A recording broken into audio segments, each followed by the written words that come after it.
오늘 함께 나누실 하나님의 말씀은 시편 92편입니다.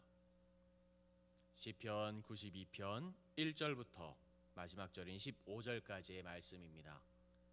시편 92편 1절부터 15절까지의 말씀을 읽도록 하겠습니다. 지존자여, 시편금과 비파와 수금으로 여호와께 감사하며 주의 이름을 찬양하고 아침마다 주의 인자하심을 알리며 밤마다 주의 성실하심을 베풀미 좋으니이다. 여호와여, 주께서 행하신 일로 나를 기쁘게 하셨으니 주의 손이 행하신 일로 말미암아 내가 높이 외치리이다. 여호와여, 주께서 행하신 일이 어찌 그리 크신지요. 주의 생각이 매우 깊으시니이다. 어리석은 자도 알지 못하며 무지한 자도 이를 깨닫지 못하나이다. 악인들은 풀같이 자라고 악을 행하는 자들은 다 흥황할지라도 영원히 멸망하리이다. 여호와여, 주는 영원토록 지존하시니이다. 여호와여, 주의 원수들은 패망하리이다. 정녕 주의 원수들은 패망하리니 죄악을 행하는 자들은 다 흩어지리이다.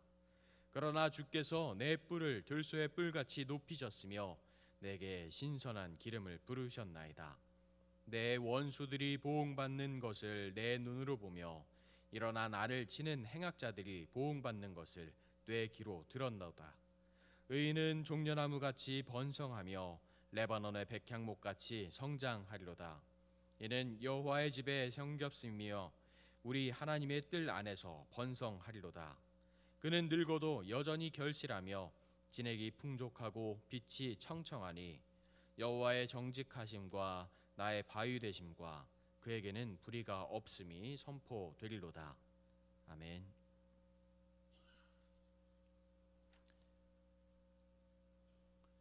오늘 시편 말씀은 안식일, 지금으로 이야기하면 주님의 날, 저에게는 주일에 불려지도록 정해졌던 노래였다고 합니다.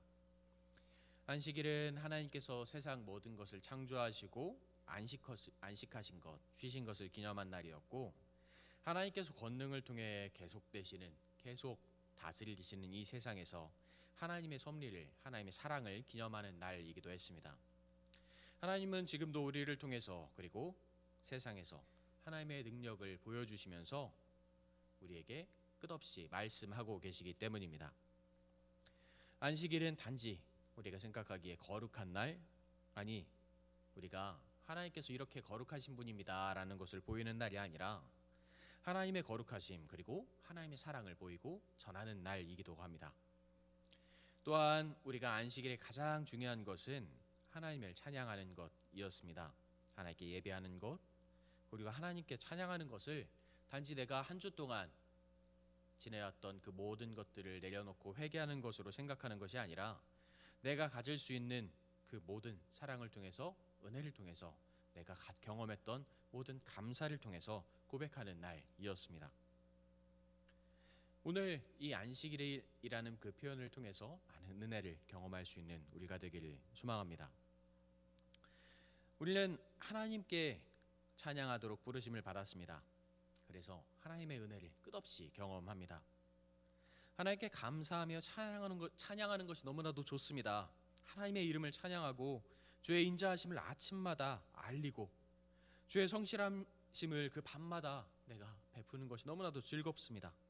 이 모든 것은 주님을 찬양하는 것, 주님의 사랑을 알리는 것, 그리고 주님의 은혜를 베푸는 것이 내 인생이 되어야 하고 나의 삶이 되어야 한다라고 이야기하고 있습니다.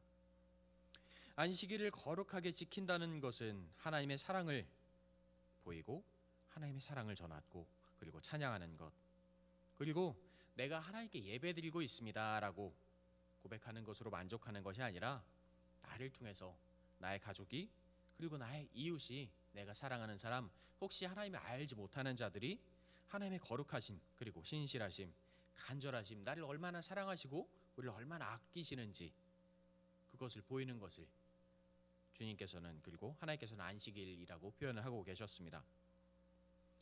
우리가 하나님의 날에 찬양하는 것, 하나님을 찬송한다는 것은 주의 인자하심과 주의 성실하심을 알리는 것이고 보이는 것이었습니다.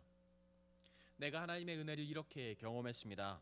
하나님의 사랑을 내가 이렇게 알리고 싶습니다. 내가 이렇게 하나님께 감사하며 살아가고 싶습니다.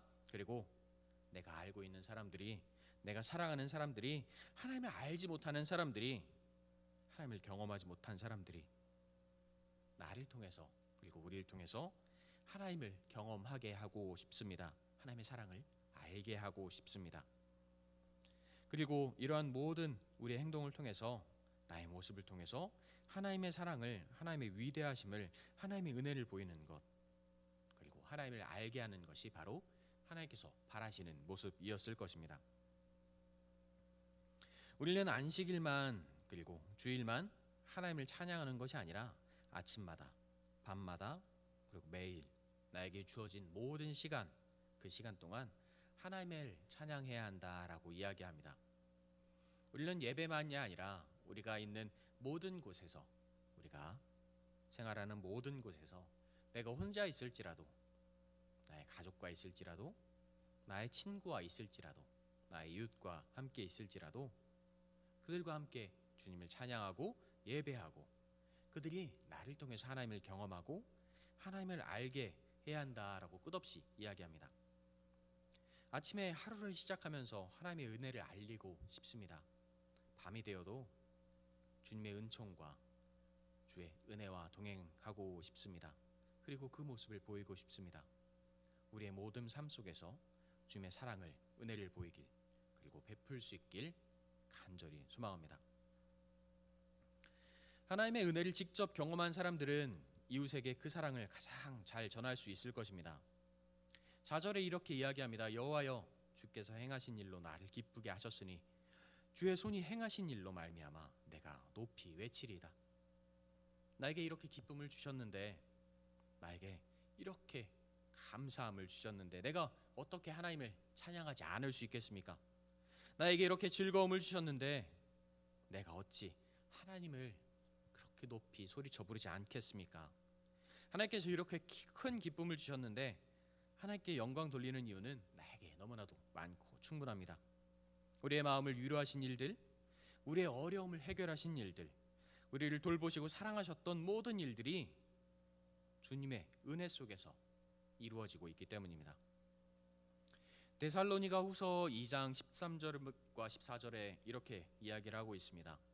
주께서 사랑하시는 형제들아, 우리가 항상 너희에게 관하여 마땅히 하나님께 감사할 것은 하나님이 처음부터 너희를 택하사 성령의 거룩하게 하심과 진리를 믿음으로 구원을 받게 하심이니, 이를 위하여 우리의 복음으로 너희를 부르사 우리 주 예수 그리스도의 영광을 얻게 하려 하심이니라.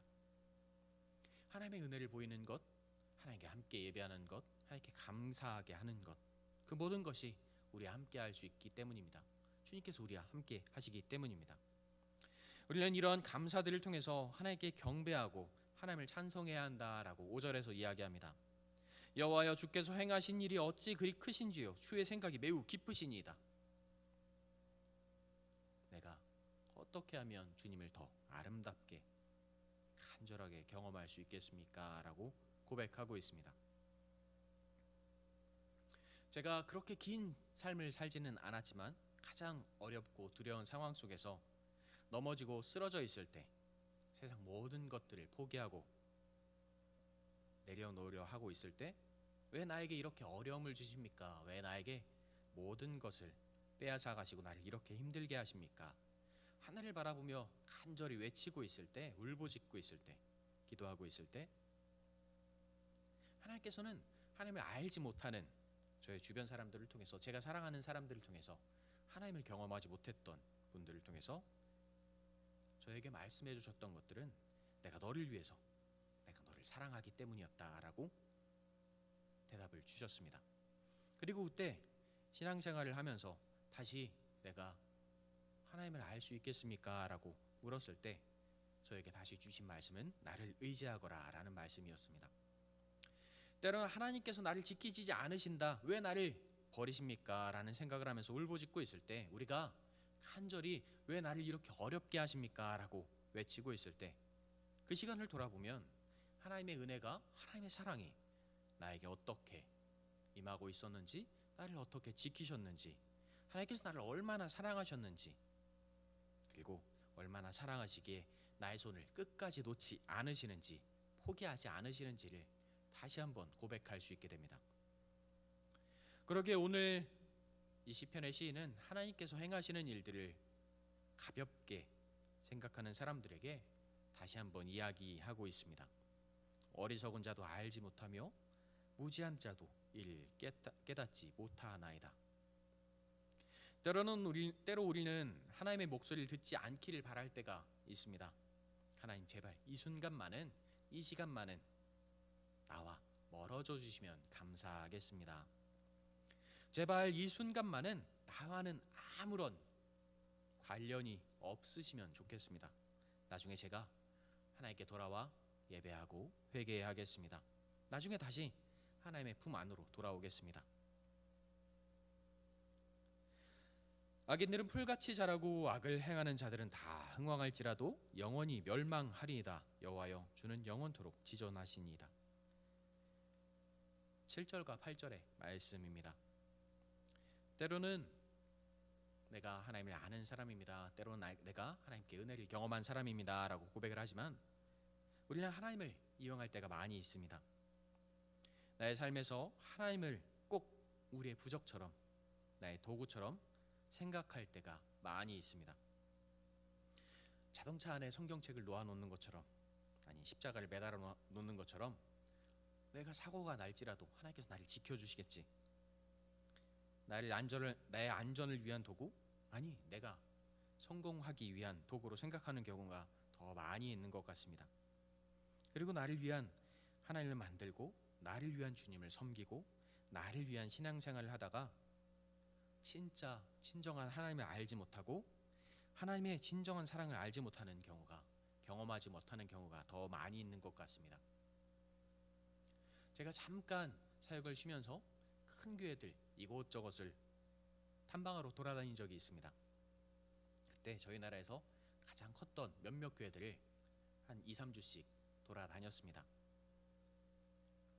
수많은 사람들이 예배를 드렸고, 보통 저희가 생각하는 어느 정도 규모가 되는 교회, 2, 3천 명 되는 교회, 출석하는 교회의 사람들이 성가대 자리에 앉아서, 찬양대 자리에 앉아서 찬양하는 모습을 보고 깜짝깜짝 놀랐습니다.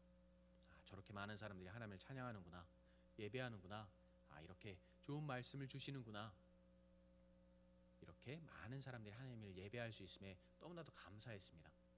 그런데 그곳에서 예배하는 사람들이 어느 순간 모여 자기들만의 모습을, 자기들만의 그 담을 쌓아가면서 내가 저곳에 들어가지 않으면 이곳에서 생활할 수 없다라는 것을 표현하는 모습들을 하나씩 하나씩 알게 되었을 때, 그들은 하나님께 예배하는 것이 아니라, 하나님께 기도하고 하나님께 감사하려 모이는 것이 아니라 때로는 그 안에서 내가 하나님을 이용하려 모이는 것이 아닐까라는 생각을 하기도 했습니다. 9절부터는 이렇게 이야기합니다. 여호와여, 주의 원수들은 패망하리이다. 정녕 주의 원수들은 패망하리니 죄악을 행하는 자들은 다 흩어지리이다. 그러나 주께서 내 뿔을 들소의 뿔같이 높이셨으며 내게 신선한 기름을 부으셨나이다. 내 원수들이 보응받는 것을 내 눈으로 보며 일어나 나를 치는 행악자들이 보응받는 것을 내 귀로 들었도다. 오늘 시편의 시인은 주의 원수들, 그들의 멸망할 것을 미리 내다보면서 기뻐하는데, 이것은 사람들이 비참한 운명을 맞이할 것을 기뻐하는 것이 아니라, 그들이 쓰러져 고통당할 것을 기뻐하는 것이 아니라, 하나님께서 어떻게 세상 속에서 하나님의 뜻과 하나님의 사랑을 세우실지, 하나님께서 어떻게 영광 받으실지를 다시 한번 기뻐하는 것이었습니다. 하나님을 나의 것으로 생각하고 만드는 사람들이 성공하는 모습을 보면서 그들의 삶이 성공하고 부귀영화를 누리고 많은 것들을 가지게 되었을 때, 그들의 모습을 보고 사람들은 하나님께서 저들과 함께 하셨기 때문에 복을 받았다라고 생각하였기 때문이었고, 하나님의 은총을 저들이 경험하였기 때문이었다라고 이야기를 많이 하고 있었습니다. 그리고 그들은 이것들이 너무나도 아름다운 예라고 생각했지만 사실 그것이 아니라고 시인은 끝없이 이야기하고 있었습니다. 마태복음 19장에 보면 한 청년이 주님께 달려나와 고백하는 장면들이 나옵니다. 그 장면에서 주님께서 그 청년에게 말씀하시고 나중에 하시는 말씀이 이렇게 이야기하십니다. 예수께서 제자들에게 이르시되 내가 진실로 너에게 이르노니 부자는 천국에 들어가기가 어려우니라. 다시 너에게 말하노니 낙타가 바늘기로 들어가는 것이 부자가 하나님의 나라에 들어가는 것보다 쉬우니라 하시니. 우리가 축복받았습니다, 복받았습니다, 내가 은혜를 경험했습니다 라고 말하면서 그들을 부러워하기는 쉽지만 더 큰 어려움이 그들에게 다가올지도 모릅니다. 하나님과 나의 것을 비교하게 됐고 하나님과 내가 가졌던 것들을 저울질하기 시작하기 때문입니다. 19장 그 청년의 모습을 바라보면 내가 하나님께 예배했습니다, 내가 하나님께 기도했습니다, 하나님께서 바라시는 모든 것들을 지켰습니다. 하지만 내가 어떻게 하면 구원받을지 모르겠습니다. 내가 어떻게 하면 하나님의 품 안에 온전히 들어갈 수 있겠습니까? 라는 그 고백을 할 때 주님께서 말씀하시는 것은 바로 그 청년의 마음을 그 청년이 비교하고 있는 것을 보았기 때문입니다. 네가 가진 것들을 가난한 자에게 나눠주고 나를 따라오거라. 그 청년이 재물이 많음으로 이 말씀을 듣고 근심하며 가니라. 그가 예배를 아름답게 드렸고 아름답게 헌신했고 사람들이 보기에 부러운 삶을, 아름다운 삶을 살았지만 이미 그는 하나님과 자신의 것을 저울질하고 있었기 때문입니다. 하지만 이 은혜로 생각되는 것들이 은혜로 다가오지 않을 수 있기 때문입니다. 사탄이 예수님을 시험할 때 세상을 모든 것을 권세를 주겠다, 우리를 시험으로, 우리에게 그 모든 것들이 시험으로 다가올 수 있기 때문입니다.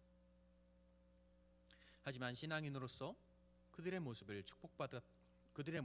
그리고 그 축복받았다고 생각되는 모습을 보면서 너무나도 부러워하고 나는 왜 그렇지 못합니까? 낙심하는 것이 아니라 우리가 하나님과 영원히 함께하고 있다는 것에 기뻐해야 한다라는 것을 다시 한번 생각했으면 좋겠습니다.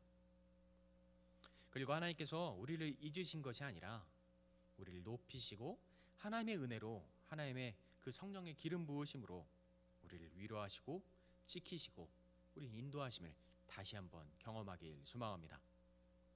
12절 이후에는 하나님께서 그의 성도들에게 어떻게 지키실 것인지, 그들을 어떻게 세우실 것인지에 대해서 이야기하고 있습니다.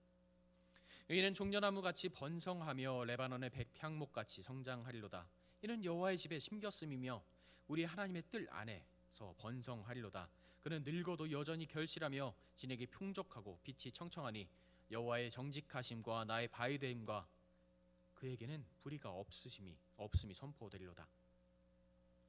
하나님의 성전 건축하는 나무에 비유되고 하나님께서 세우실 것, 하나님께서 바르게 인도하실 것을 다시 한번 강하게 말씀하십니다. 그들은 좋은 자리에서 견고하게 심겨져 있습니다. 은혜로운 자리에, 가장 아름다운 자리에, 가장 원하는 자리에서 하나님의 열매를 맺을 것이고 그리고 가장 견고하게 세워질 것입니다. 하나님의 뜰 안에, 하나님의 품 안에, 하나님의 사랑 안에서 자라날 것입니다. 하나님의 은혜, 그리고 말씀, 성령, 그리고 사랑, 그 모든 것들이 우리를 성장하게 할 것이고 그리고 하나님께서 보호하고 지키실 것을 약속하고 있습니다. 하나님의 참된 은혜를 주시는 곳에서 더 많은 은혜를, 사랑을 주신다는 그 약속입니다. 그리고 더 튼튼하고 아름답게 자라고 하나님께 사용받게 될 것입니다 라는 그 약속을 받고 있습니다. 또한 사랑받는 신앙인은 하나님의 모습을 보이고 하나님께 그리고 세상 사람들에게 주님의 성전으로, 주님의 사랑으로 인정받게 된다는 것을 약속하고 있습니다. 하나님의 모습을 보이는 자, 하나님의 사랑을 전하는 자, 하나님의 은혜를 보이는 자, 그리고 하나님의 나라를 만들어가는 자, 이 모든 축복을, 사랑을 경험하게 되고 세상에서뿐만이 아니라 세상에서가 아니라 하나님께 인정받는 주님의 자녀가 될 것이다 라는 약속의 말씀이었습니다. 악인들은 금방 시드는 풀로 비유되지만 하나님을 의지하는 사람은 백향목, 주의 품 안에서 성장하는 늘 푸르른 나무가 될 것이다 라는 약속입니다. 그리고 인정받고 사랑받는 하나님의 나무가 될 것이다 라는 약속입니다. 그렇게 하나님을 의지하는 자, 하나님을 사모하는 자, 하나님을 온전히 따르는 자, 하나님의 모습을 보이는 자, 하나님께 사용받는 자, 하나님의 은혜가 무엇인지 알고 고백하는 자, 하나님의 사랑 안에서 살고 있음을 아는 자는 하나님이 어떤 분이신지, 어떻게 나에게 의지가 되고 나를 사랑하고 계시는지, 내가 얼마나 사랑받고 있는지 그것을 알고 그것을 고백하게 될 것입니다. 오늘 예배를 시작하기 전에 불렀던 그 찬양은 저희 할머니께서 가장 좋아하셨던 찬양입니다. 돌아가신 지 거의 한 5, 6년 정도 되신 것 같은데, 할머니께서는 저보다 더 악보를 보지 못하셨고 글도 잘 알지 못하셨습니다. 하지만 그 찬양을 끝까지 들고 끝까지 찬양하셨습니다. 성경을 읽지 못하시더라도 예전에 가지고 계셨던 그 가사만 적혀있는 그 찬송가를 들고 항상 이 찬송가를 피시고 똑같은 음으로 똑같은 고백으로 찬양하셨습니다. 그가 어떻게 보면 세상 속에서 아무것도 가지지 못했고 아무것도 누리지 못했고 많은 어려움들을 겪었습니다. 당신보다 먼저 하나님의 품에 안겼던 그 두 아들을 보내신 고통을 경험하셨고, 많은 어려움 속에서, 많은 상황 속에서 하나님을 찬양하지 못할 수 있을 것 같다라는 것을 경험하신 분이기도 했습니다. 하지만 그의 마음속에는, 할머니의 마음속에는 항상 하나님의 은혜가 어떤 것인지, 하나님의 사랑이 어떤 것인지 알고 있었던 것 같습니다. 할머니는 저에게 가장 아름다운 신앙인이고 가장 아름다운 은혜를 경험하신 분이었습니다. 여기 계신 성도님들께서, 함께 예배하시는 성도님들께서 역시 그런 마음이실 것이라고 저는 믿고 있습니다. 가정에 돌아가셨을 때 아마 여기 계신 성도님들의 모습을 보고 성도님들의 자녀분들께서, 그리고 가족분들께서 그렇게 생각하실 것입니다. 나도 저처럼, 저분처럼, 나의 할머니처럼, 나의 할아버지처럼, 나의 부모님처럼 예배하고 싶습니다. 내가 이렇게 힘들고 어려운 상황에 처할지라도 저가 하나님께 찬양하는 것처럼, 저가 하나님의 말씀을 사모하는 것처럼 나도 하나님의 말씀을 사모하고 싶습니다. 그런 사랑을 나누고 그런 은혜를 나누고 그런 고백을 나누는 우리가 되기를, 그리고 도남동교회 성도님들이 되시기를 간절히 소망합니다. 기도하겠습니다. 김수영 집사님, 감사의 예물 드리셨습니다. 우리를 사랑하시고 인도하시는 주님, 언제나 감사드립니다. 내가 힘들고 어려운 상황 속에서, 두려운 상황 속에서 주님께 예배하는 것이, 주님께 감사하는 것이, 주님께 고백하는 것이 힘들고 어려울지라도 주님께서 나를 사랑하신다는 것, 주님께서 나를 이끄신다는 것, 주님께서 나를 돌보신다는 것만은 잊지 않을 수 있는, 아니 감사할 수 있는 우리가 되게 하여 주시옵소서. 내가 주님의 말씀을 전하고 주님의 마음을 전하는 것, 내가 주님의 사랑을 전하는 것이 무엇인지, 아니 내가 주님의 사랑을 얼마나 아름답게 받았는지 감사하며 고백하며 그 마음을 전하는 우리 한 사람 한 사람의 신앙이 되게 하여 주시옵소서. 내가 주님의 날에 주님께 예배하길 소망합니다. 내가 주님의 날에 주님의 은혜를 경험하길 소망합니다. 내가 주님의 날에 주님의 사랑을 가득 안고 세상에 나아가 나의 가족들에게, 나의 사랑하는 자들에게, 주님을 알지 못하는 자들에게 주님의 마음을 전할 수 있게 하여 주시옵소서. 언제나 나에게 가득 부어주시고 내가 언제나 감사하게 경험하게 하시는 주님의 사랑 속에서, 주님의 은혜 속에서 주님을 예배하게 하여 주시옵소서. 언제나 우리를 이끄시고 돌보시는 우리 구주 예수님의 이름으로